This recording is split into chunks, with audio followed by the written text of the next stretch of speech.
Jesus said, "It is finished." But what is finished? Why even say this, given the pain and agony he would have to undergo in order to speak?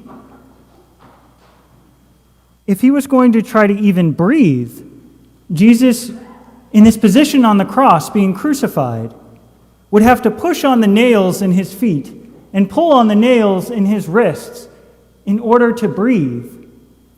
If he was going to try to speak, it would cause him even more agony because he would need even more air in order to speak. He who was scourged and had his muscles bruised and torn, it causes much torture just to breathe.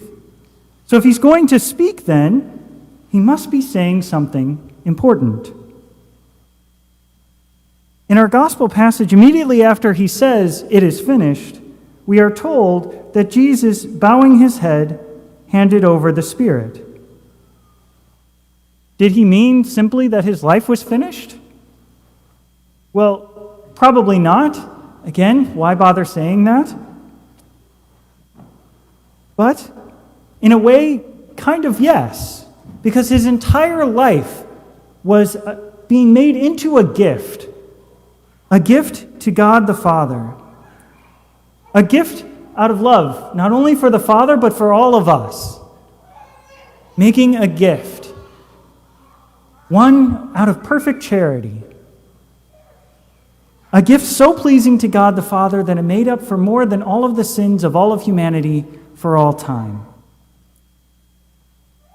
A gift made for the forgiveness of sins. He says, "It is finished." But that could also be translated as, "It is consummated," meaning it is brought to completion. It is brought to perfection. In the commentary of Cornelius a Lampe, it says, "All the sufferings and all the mysteries are consummated, which the Father decreed from all eternity that I should suffer and carry out, which he ordered me to suffer and carry out from my very birth, and which he willed, moreover, that the prophets should foretell concerning me. There remains only the final issue of death, so that I may complete my course of suffering, and by my death expiate the penalty of death, which Adam incurred by sin, and thus restore mankind to life. Therefore I embrace death, and I commend my spirit into the hands of my Father." When Jesus says this, "It is finished," he's referring to the work of salvation. He's referring to making this gift of himself. Notice how after that he bows his head and then he gives up his spirit. That's kind of odd. Normally, if someone is going to die, they would die first, and then the weight of the head causes it to bow. The fact that Jesus bowed his head first is another indicator that he is freely choosing to give up his life. That it is not being taken from him, but that he's making a gift out of it. Jesus told us in an earlier part of the Gospel of John, "No one takes it from me, but I lay it down on my own. I have power to lay it down and power to take it up again. This command I have received from my Father." Such is the obedience to the Father and the love that he has for the Father and for all of us, that he is willing to undergo his passion and his death. He's willing to undergo such tremendous suffering. His work of salvation, the work of redemption, the work of forgiveness of sins is finished. But in a way, is it really finished? The work of forgiveness still needs to be completed in all of us. We need to forgive each other. We need to let go of any desire that we might have to get even with someone, or any desire that we might have for revenge. We need to allow Jesus Christ to work through us to forgive everyone who has harmed us. For some of us, forgiveness doesn't come easily. It's a difficult thing to do, a difficult choice to make.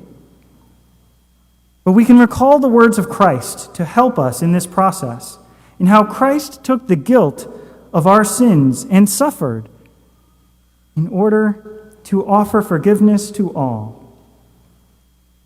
His work in his sacred humanity for the forgiveness of sins is finished.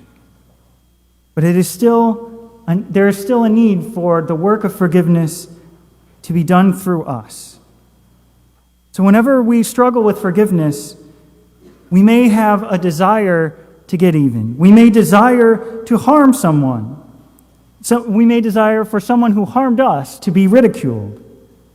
And we can remember the words of Christ. It is finished. Jesus was ridiculed. We may desire that a person who has harmed us to be beaten and tortured. It is finished. There may even be a desire for a person who has harmed us so greatly that to suffer would not seem to be enough.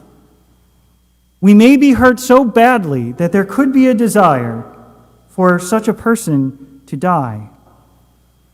It is finished.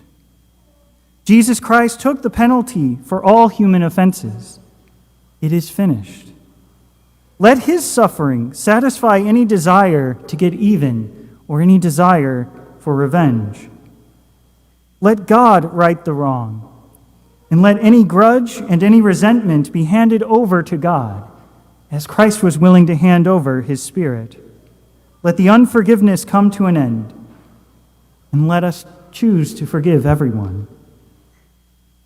Jesus, while suffering on the cross in the Gospel of Luke, said, "Father, forgive them. They know not what they do." And he begs the Father to pardon not only the soldiers who crucified him, but for everyone who has sinned, because he died in order to reconcile us to the Father from all of our sins, all of us who have offended God. And so if we struggle to forgive, let us ask Jesus to give us the strength to be able to do that. Let us ask Jesus to help us to forgive those who have caused us harm. It is finished also refers to his celebration of the new Passover, that is, the Mass.